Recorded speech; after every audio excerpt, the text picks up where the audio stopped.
Talking Business, Anushan Selvarajah speaks with the Deputy Chairman and Group Finance Director of KEELLS Holdings, Gihan Cooray. Welcome to LMDtv, Gihan. Good to have you with us. Thank you. Thanks very much, Anushan. And Gihan, just to start off with, how do you view our economy at this present moment? Well, naturally, with COVID, we've seen some challenges, but I think we've dealt with them very well. And we are actually on a strong footing if you look at it compared with what's going on in the region and globally as well. And there are quite a few opportunities as well, I think, for the economy. So whilst there have been headwinds, I think currently the momentum we are seeing on the ground in terms of the domestic activity and the recovery is quite strong. And of course, depending on how the global vaccine on COVID pans out and the timing for the airport reopening and resumption of activity on the tourism front and opening up of the economy in general will be something that will really drive the economy forward in a post-COVID world. But for the moment, in terms of the ground situation, things seem to be doing quite well. And if you look at our businesses as well, other than the leisure business, we are seeing a lot of other businesses performing quite well, and we're seeing growth even over last year, which is quite promising. How did JKH manage to stay ahead of the game during this whole lockdown period and even after? Yeah, it was obviously a lot of unknowns for everyone, and just dealing with that and coming to terms in terms of how we manage those initial days and weeks. And naturally being diversified, we had to deal with different challenges in different businesses. So for example, our supermarkets business obviously was in very high demand, given that we provide sort of just basic essential groceries, whereas some other businesses like leisure and the hotels just sort of completely shut down. So we had to deal with, different challenges.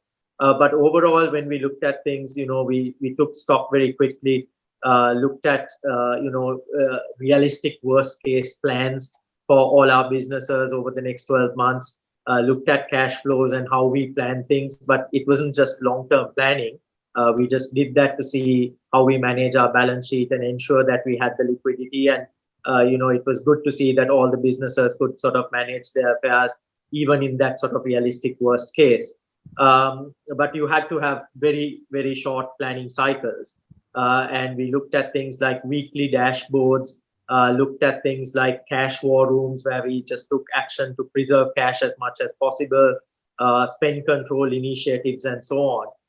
But one thing is, some of the platforms and infrastructure we had laid also paved the way for us to perform quite well in this situation. So our IT platforms, we were quite ready for remote working. And though we had all the infrastructure and we hadn't really used some of those platforms to its fullest potential, it was all available and ready. And we just needed to start adopting the use of things like, Teams or other forms of meetings. So moving to remote working, and now we're looking at agile working policies, was something that we were able to do somewhat seamlessly. Yeah, John Keels was just awarded the title of Most Respected Entity for the 15th year in a row. How have you managed to maintain this performance over such a long period of time? I think ultimately it is a ranking, and it's based on the public perception or what they actually come out with it. So it's not really for us to comment on, in a sense. But if you look back as to some of the possible reasons for that, I think for us, it is largely our operating model. The way we operate is about empowering our people. It is very much a culture that we drive, where we have a performance-oriented mindset.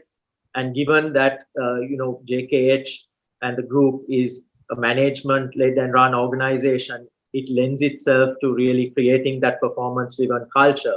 And where people are empowered, you try to drive that innovation mindset. And that, I think, has been one of the hallmarks of our success. But this is all done within a framework of ensuring the highest standards of governance and also bringing in things like sustainability.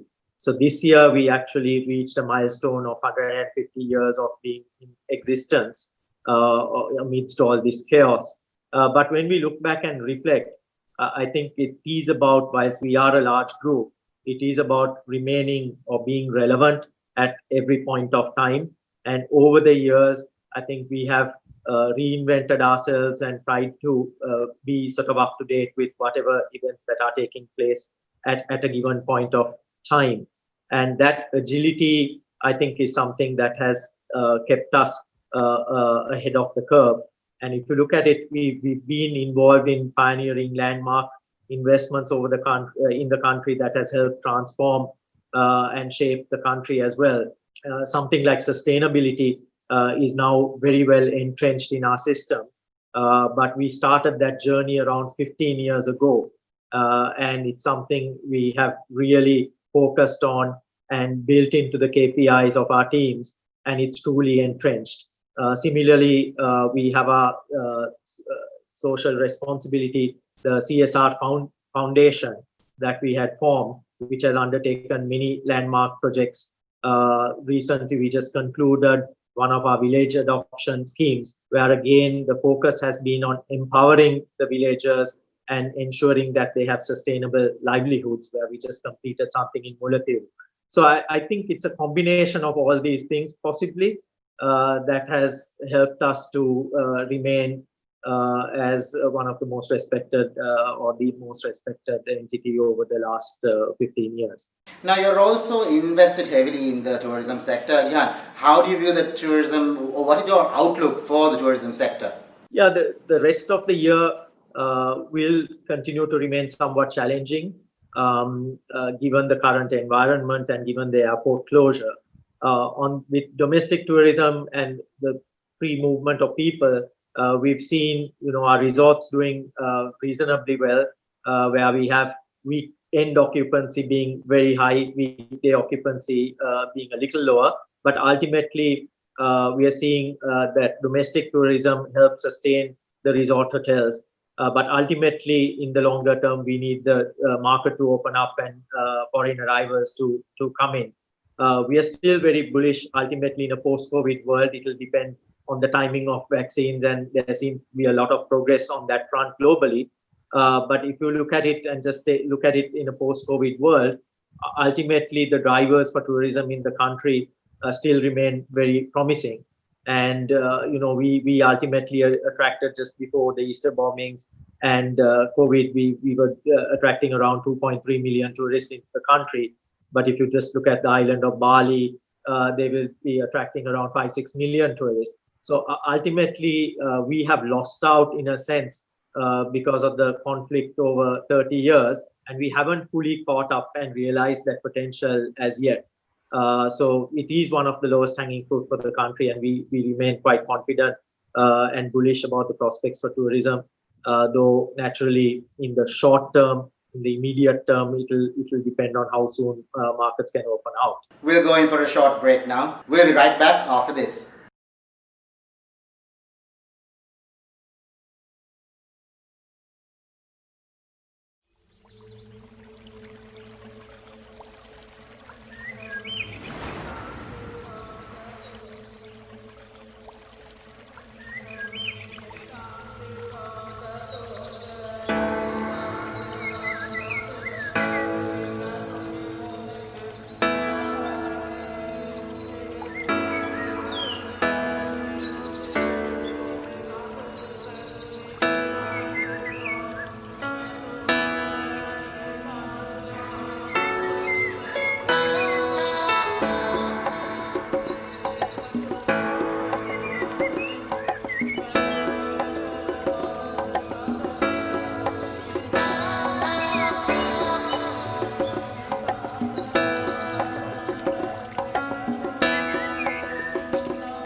Welcome back to the show as we continue our discussion with the Deputy Chairman and Group Finance Director for John Keells Holdings, Gihan Cooray.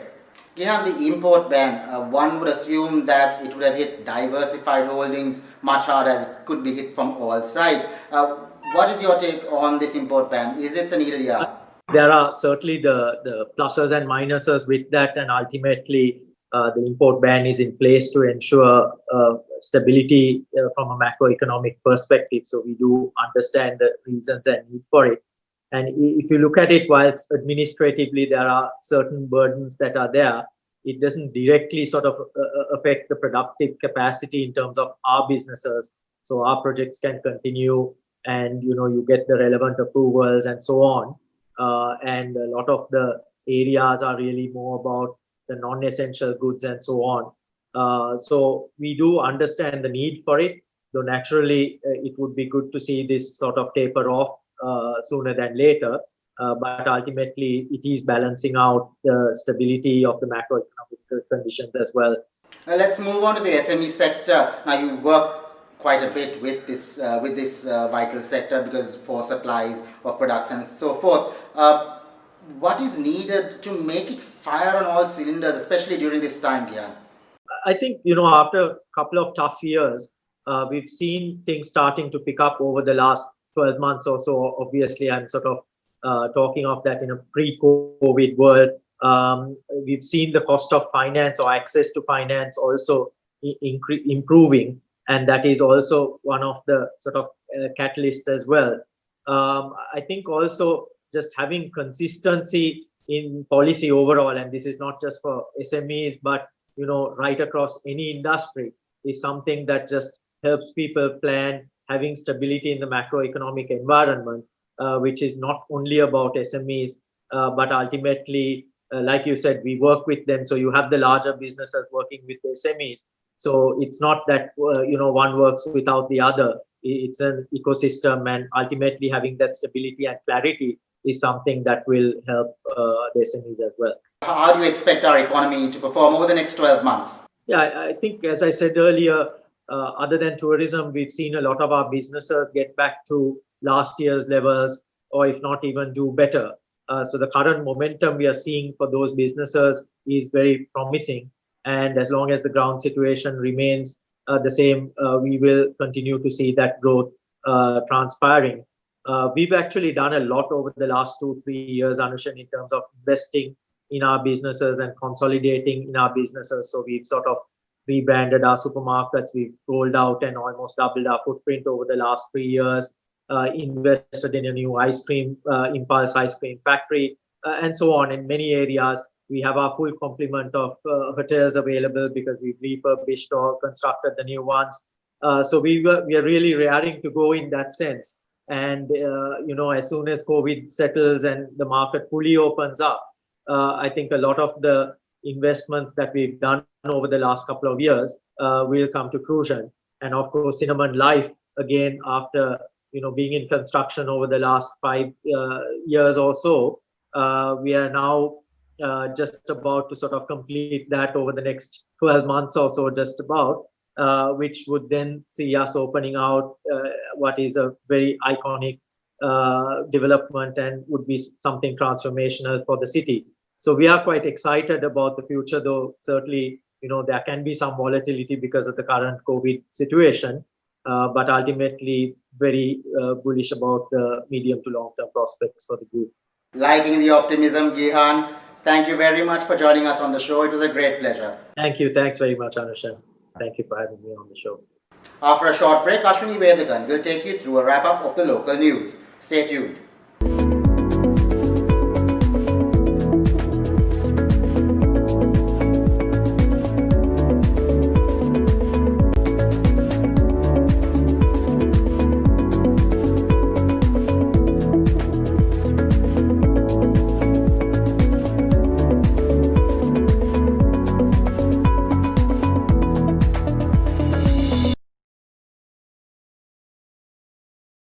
Welcome back to the show. I'm Ashwini Vethakan, and here's a roundup of local news. The Sri Lankan embassy in Kuwait has stated that it will remain closed till the 11th of October due to confirmed coronavirus infection cases. According to the embassy, 3 staff members and 44 migrant workers accommodated at the mission's safe house have tested positive for the coronavirus.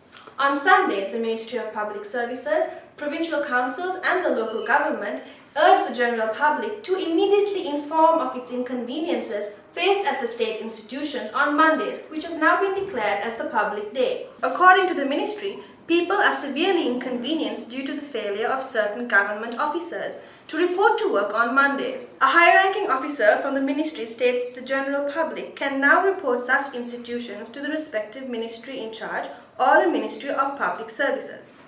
Meanwhile, on Saturday, Sri Lanka Customs took steps to reship 21 of the 263 containers of waste material that were illegally sent to the country from the UK in December 2017. The measure was taken with the permission of the Attorney General. This is the first time such waste containers have been reshipped in the South Asian region. In other news, Creating Aviation History in Sri Lanka is a consortium of local and foreign investors who will be launching what will be the country's first comprehensive airline owned by the private sector. The airline has been named Spark Air, and according to the head of Safety Management Systems, Captain Uditha Danmatha, it has already inked agreements to acquire 2 A330 aircrafts for its operations, which are expected to take wing in early February 2021 after obtaining IATA approvals. The Prime Minister of Sri Lanka sought an additional currency swap facility and deferment of debt payments from India during an online bilateral summit with its counterpart Narendra Modi. Furthermore, an air bubble is to be established between Sri Lanka and India to resume travel, bearing in mind the threat posed by the COVID-19 pandemic. This endeavour is aimed at restarting passenger services as regular international flights are still suspended as a result of the pandemic.